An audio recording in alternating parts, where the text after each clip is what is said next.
நீங்க மாசத்துக்கு 1 லட்சம் சம்பளம் வாங்குறதுல வருஷத்துக்கு 71,500 ரூபாய் டாக்ஸ் கட்டிட்டு இருந்தீங்களா?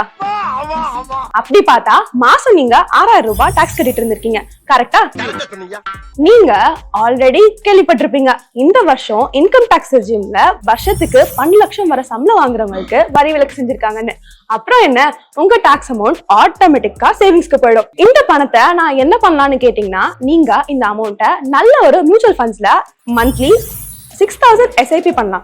ஒரு 12% ரிட்டர்ன் வச்சுக்கிட்டீங்கன்னா கூட 10 வருஷத்துல 14.3 லட்சமா எடுத்திருப்பீங்க. இந்த இன்வெஸ்ட்மெண்ட்ல எந்த சேஞ்சஸும் பண்ணாம 15 வருஷம் உங்க இன்வெஸ்ட்மெண்ட் ஜேர்னியை கண்டினியூ பண்ணீங்கன்னா உங்க பணம் 32 லட்சமா காம்பவுண்ட் ஆகிருக்கும். இந்த 32 லட்சத்தை உங்க சொந்த வீடு வாங்குறதுக்கான கேபிட்டல் அமௌண்டா கூட யூஸ் பண்ணலாம். சோ உங்க டாக்ஸ் சேவிங் அமௌண்ட்டை நீங்க புத்திசாலித்தனமா யூட்டிலைஸ் பண்ணலனா உங்க பணம் படத்துக்கோ இல்ல பாப்கார்னுக்கோ அன்னெசரியா செலவாகிடும். என்னப்பா சொல்ற? இன்னைக்கே ஸ்மார்ட்டா டெசிஷன் எடுங்க.